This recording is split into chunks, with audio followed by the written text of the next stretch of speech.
Hello students, welcome to my YouTube channel Sahaj classes. तो आज इस वीडियो में हम देखेंगे कि जो अपना नेचर होता है कार्बन हैलोजन बॉन्ड का वो कैसे होता है।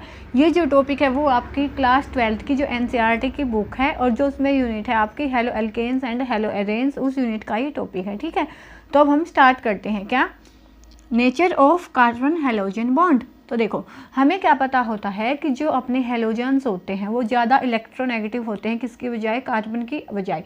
और अब ने पढ़ा होता है क्या, इलेक्ट्रोनेगेटिविटी। इलेक्ट्रोनेगेटिविटी क्या होता है, to attract the shared pair of electrons, की जो ज़्यादा एटम जितना ज़्यादा इलेक्ट्रोनेगेटिव होता है तो जो अपना इलेक्ट्रॉन पेयर्स होता है उतना ही उसकी साइड लाई होता है। ठीक है, उसके बाद क्या पता होता है हमें कि जो भी अपना इलेक्ट्रोनेगेटिव एटम होता है उस पर आता है पार्शियली नेगेटिव साइन, और जो अपना इलेक्ट्रोपॉजिटिव एटम होता है उस पर आता है पार्शियली पॉजिटिव साइन। तो यहाँ से देखो, halogens are more electronegative than carbon, की जो अपने हेलोजन्स होते हैं वो ज़्यादा इलेक्ट्रोनेगेटिव होते हैं किसकी बजाय, कार्बन की बजाय। So shared pair of electron lies closer to halogen atom. तो इसलिए जो भी अपना इलेक्ट्रॉन का पेयर होगा वो किसकी साइड लाई होगा, हेलोजन एटम की साइड लाइड होगा। तो इसीलिए जब हमने ये बॉन्ड दिखाया तो अपना जो हेलोजन है इस पर आया पार्शियली नेगेटिव साइन और जो अपनी ये कार्बन है इस पर आया पार्शियली पॉजिटिव साइन। ठीक है, अब क्या होगा, on moving group size of halogen increases and electronegative decreases. तो देखो, जैसे ही हम, ग्रुप का मतलब क्या होता है, जैसे हम ऐसे मूव करते हैं अप से डाउन, तो होता क्या है, जैसे पहले ये था अपना, तो नंबर ऑफ सेल्स बढ़ती जाती हैं। Due to increasing number of cells, जो साइज है इसका वो भी बढ़ता जाता है। जैसे जैसे उसका साइज बढ़ेगा तो उसकी जो एबिलिटी है इलेक्ट्रॉन्स को अपने साइड इंक्रीज करने की, देखो एक तो ये पॉजिटिव चार्ज है अपना है इलेक्ट्रॉन पे नेगेटिव चार्ज, एक तो यहाँ से इसको अपनी साइड खींचना है, एक ये इतने डिस्टेंस से अपनी साइड खींचेगा तो वो एबिलिटी है नीचे की साइड घटेगी ना। जैसे जैसे नंबर ऑफ सेल्स इंक्रीज होगा साइज तो बड़ा होगा, जैसे यहाँ पे इतना था उसके बाद इतना हो गया, उसके बाद और ज़्यादा बड़ा होगा, लेकिन जो इलेक्ट्रॉन को खींचने की एबिलिटी है वो कम होती जाएगी। क्यों? क्योंकि उनके बीच में जो डिस्टेंस है वो बढ़ता चला जाएगा। तो यहाँ से हम क्या बोलेंगे, on moving down the group the size of halogen increase, जो हेलोजन्स होंगे उनका साइज इंक्रीज होगा और जो इलेक्ट्रोनेगेटिविटी है वो डिक्रीज हो जाएगी। Carbon halogen bond length increases, तो जो कार्बन हेलोजन की बॉन्ड लेंथ है वो इंक्रीज होगी। क्यों होगी, देखो अपना ये कार्बन है इसके साइज में तो कोई चेंज होना नहीं है, तो पहले मान लिया अपना हेलोजन का साइज इतना था तो जो इसकी बॉन्ड लेंथ थी कहाँ तक, यहाँ से यहाँ तक थी। अब इसका जो साइज बड़ा है तो जो इसकी बॉन्ड लेंथ है वो यहाँ से यहाँ तक हो जाएगी।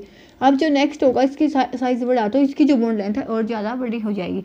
तो क्या होगा जी, carbon halogen bond length increases. तो जब जैसे जैसे साइज बढ़ेगा तो कार्बन हेलोजन की जो बॉन्ड लेंथ है वो भी बढ़ेगी।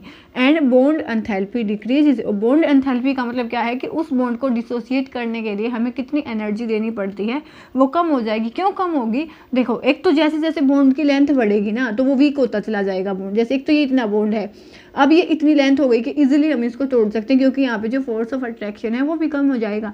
तो इसकी जो वीकनेस है वो बढ़ती जाएगी, मतलब बॉन्ड स्ट्रेंथ है वो घटती जाएगी, तो इजीली हम उसको तोड़ेंगे, थोड़ी सी एनर्जी देने पे वो टूट जाएगा, तो जो उसकी बॉन्ड एंथैल्पी है वो कम होती चली जाएगी। ठीक है, ये तो थी इसके बेसिस पे बात। अब देखो, जो अपना डायपोल मोमेंट क्या होता है, डायपोल मोमेंट होता है चार्ज मल्टीप्लाई में डिस्टेंस। क्यों, किसको डिनोट करेगा, चार्ज को,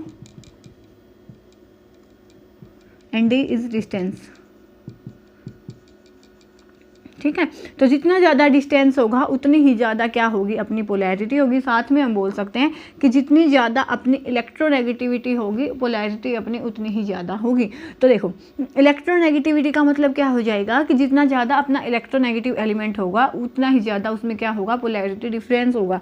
एक जितना ज़्यादा इलेक्ट्रोनेगेटिव एटम होगा वो उतना ही ज़्यादा जो इलेक्ट्रॉन पेयर को अपनी साइड खींचेगा और उतना ही ज़्यादा उसकी जो डायपोल मोमेंट है वो भी हो जाएगा। तो यहाँ पे देखो, हमें क्या पता है, हमने बोला है कि जैसे जैसे हम डाउन दी ग्रुप जाएंगे तो इसमें जो डाउन दी ग्रुप एलिमेंट होते हैं हेलोजन्स में कौन से होते हैं, सबसे पहले आता है अपना fluorine, chlorine, bromine and then iodine. ठीक है, तो जैसे जैसे हम जाएंगे तो इस अपने हिसाब से फ्लोरीन है वो सबसे ज़्यादा इलेक्ट्रोनेगेटिव है। तो जब हम डायपोल मोमेंट दिखाएंगे तो जो अपना फ्लोरीन है इसका डायपोल मोमेंट सबसे ज़्यादा होना चाहिए, देन क्लोरीन का, देन ब्रोमीन का, देन आयोडीन का। अपने अकॉर्डिंग तो यही होना चाहिए क्योंकि हमने यहाँ पे लिखा है high electronegativity, high is the polarity difference. तो ठीक है, लेकिन इसमें ऐसा नहीं होता, ऐसा नहीं होता। क्यों नहीं होता, क्योंकि जो फ्लोरीन होता है इसका साइज इतना स्मॉल होता है। हमने क्या बोला कि डिस्टेंस पे भी डिपेंड होगा। वो पहला ऑर्डर मान लिया इलेक्ट्रोनेगेटिविटी पे डिपेंड है, लेकिन सेकंड क्या डिपेंड है, डिस्टेंस पे डिपेंड है। तो अब जो फ्लोरीन का साइज होता है वो बहुत ज़्यादा स्मॉल होता है, और जो इसमें जो फ्लोरीन का केस आता है इसमें जो साइज का फैक्टर है वो पहले आ जाता है। इलेक्ट्रोनेगेटिविटी भला ही इसकी ज़्यादा है, लेकिन जो इसका साइज है ना वो बहुत स्मॉल है। बहुत स्मॉल होने की वजह से इसमें जो ये डिस्टेंस वाला फैक्टर है ये आने की वजह से जो क्लोरीन है इसका जो डाइपोल मोमेंट सबसे ज़्यादा होता है देन फ्लोरीन का, और पीछे वाले का ठीक है, पीछे वाले एजिटेशन जैसे पहले थी। इन दोनों में डिफरेंस होगा। ऐसा क्यों होगा, क्योंकि जो फ्लोरीन है इसका साइज है छोटा, साइज छोटा होने की वजह से इसका जो डिस्टेंस वाला फैक्टर है वो डोमिनेट हो जाएगा। वो डोमिनेट होने से इसकी जो डाइपोल मोमेंट की वैल्यू है इसके बजाय कम हो जाएगी। ठीक है, उसके बाद बॉन्ड लेंथ का ऑर्डर देखना है। तो जैसे जैसे अपने हेलोजन का साइज बढ़ेगा वैसे वैसे अपनी बॉन्ड लेंथ भी बढ़ेगी। तो यहाँ पे अपना हेलोजन आयोडीन है जिसका जो साइज सबसे ज़्यादा है, तो बॉन्ड लेंथ भी सबसे ज़्यादा, then bromine, then chlorine, then fluorine. उसके बाद क्या है, बॉन्ड एंथैल्पी। बॉन्ड एंथैल्पी में क्या देखा था हमने कि जितना ज़्यादा बॉन्ड स्ट्रॉन्ग होगा उतनी ही बॉन्ड एंथैल्पी ज़्यादा होगी, जितना ज़्यादा बॉन्ड वीक होगा उतनी बॉन्ड एंथैल्पी कम होगी। और जैसे जैसे साइज़ बढ़ेगा तो बॉन्ड जो वीकनेस है वो बॉन्ड की वो बढ़ती जाएगी, मतलब साइज़ बढ़ता गया बॉन्ड वीक होता गया। तो जैसे अपना जो ये आई वाला बॉन्ड है ये सबसे वीक है, वीक होने की वजह से जो इसकी बॉन्ड एंथैल्पी वो सबसे कम है, देन ब्रोमीन आएगा, then chlorine and then fluorine आ जाएगा। तो यहाँ पे जो ये अपना टॉपिक है वो भी ख़त्म होता है।